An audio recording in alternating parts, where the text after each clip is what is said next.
their time. Masterpool leading them in. A rider down in the first turn is it Jet Lawrence. Jet Lawrence, I've practiced, Jason. I was telling you that first corner was going to be an issue, and it called out Jet right on the beginning. Now, and the reason it was an issue, James, he elected to go start to the outside, leaving those insides up for grabs for guys like Eli Tomac and Cooper Webb. Tomac to the lead over Masterpool. Webb right behind him in third. And Jet Lawrence has to get into the top 9 or he won't go straight to the main event. James, this is going to be massive for Jet Lawrence. The reason that I say that, because he is going to, assuming he makes it to the main event and gets that transfer position, which he probably will, is he is going to have a horrible gate pick for the main event. Absolutely. I don't think Jet's worried about making the top 9, but he's concerned about getting that gate position. So he needs to farther get up, and the quicker he can do that while these guys are bunched up, the better chance he has to get in maybe that top 4 or 5. And as Eli Tomac, the 2-time champion of the series, gets away, this happens every week. If he leads, the crowd goes berserk for a living legend of the sport. As we watch Lawrence try to make his way forward, he's in 15. Wow, this is just absolutely huge. But it comes to no surprise when you think of a guy like Cooper Webb. We talked about it at the opening of the show, that wily veteran that he is, and just being able to put himself in the right spot. That's what he's had to rely on all season long, and it's coming to fruition right now, JT. Think about what Eli Tomac has really fixed this to starts. Last week, he got the whole shot. He set the quickest lap, and he led for 10 laps, but it's been that starting position and that first lap positioning that's made the difference. And you see the pace he's putting in on this first lap. I don't know where he's found all this speed, but it is very noticeable. And a lot of it could just be drive, JT, and motivation. Talking to Eli a week or so back, after the win in St. Louis, his first and only of the season, that he made it very clear that a second one was what he needed. And he even described this year as somewhat of a building year after coming back from that Achilles heel rupture there. A building year to what? We're not sure yet. If he's going to be back racing 2025, we're still waiting to hear.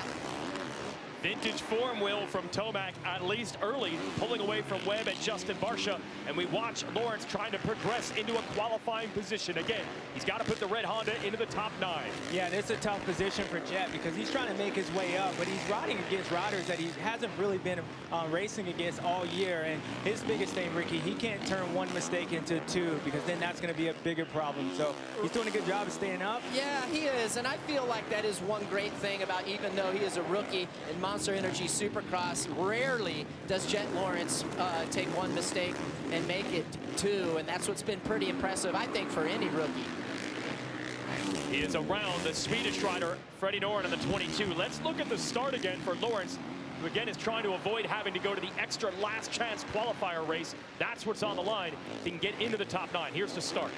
Yeah, he didn't get a good jump right there, and I'm assuming he just goes in here and just hits the front brake. Oh, he did. He hit, yeah, he hit Cooper's. I misspoke. I thought he was further on the outside coming off of the gate, and he just got beat, like you said. Slow reaction time off the gate. What is it? Yeah, he just loses the front end. Yeah. I mean, that's the one thing. They smooth out the track, so a little bit of loose dirt.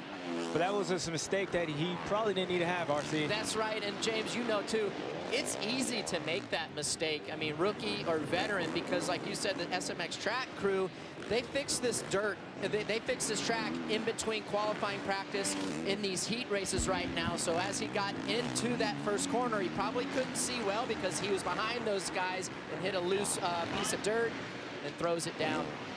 Lawrence looking to get into that top 9. He has to make one pass here on the Frenchman, Anthony Burden, and if he doesn't make it into the top 9, there is one other chance to get to the main event, but that means he'll have to ride a whole nother race, put in more laps. He's just made the move now. James, you and I made an observation in qualifying practice earlier today, and it's going to be interesting to see if it plays out, but I think we both agreed that we saw Jet riding probably a little bit with a little bit more intensity. Basically, I wouldn't say out of control, but the bike was stepping out more than it normally does. Yeah, definitely. I mean, he understands. He's trying to come out here, and I wouldn't say send a message, but, you know, be aggressive. And that's the game plan he should. But the type of track this is very loose. As quickly as he fell down in that start, that's how quickly he can go down in this race. So made a lot of mistakes, but he's doing a good job. He's inside the top 9, but he's got to try to get up a little bit more as he makes another pass. Yes, Benny Bloss on the Liqui Moly Beta made a mistake, and that allows Lawrence to move into 8th place. And you mentioned gate picks, Ricky Carmichael. Yeah. As it currently sits, Lawrence in 8th. We have another heat race. He's going to have the 15th or 16th pick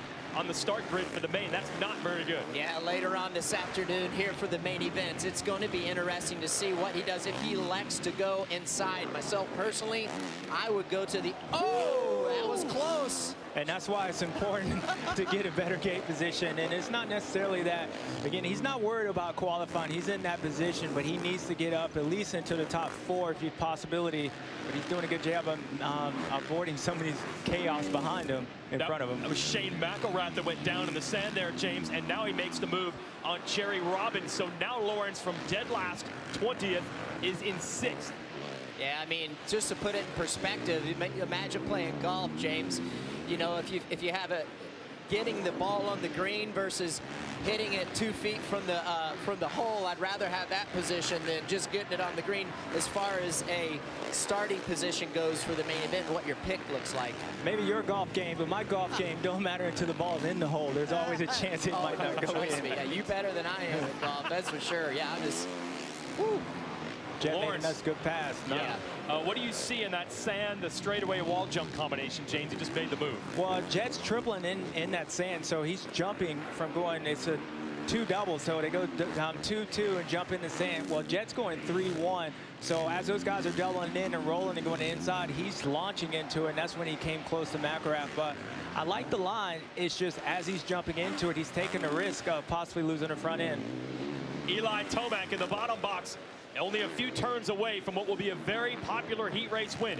And we talk so much about Webb and Lawrence being close in points, but the likes of Tomac are in there, and they're fast enough to steal points from either Webb or Lawrence. Tomac finished between the two of them in 2nd place last weekend in Nashville, and he's capable of doing that again, or maybe even winning later today. He takes heat race number 1. The crowd loves it. Lawrence going to try to salvage more positions.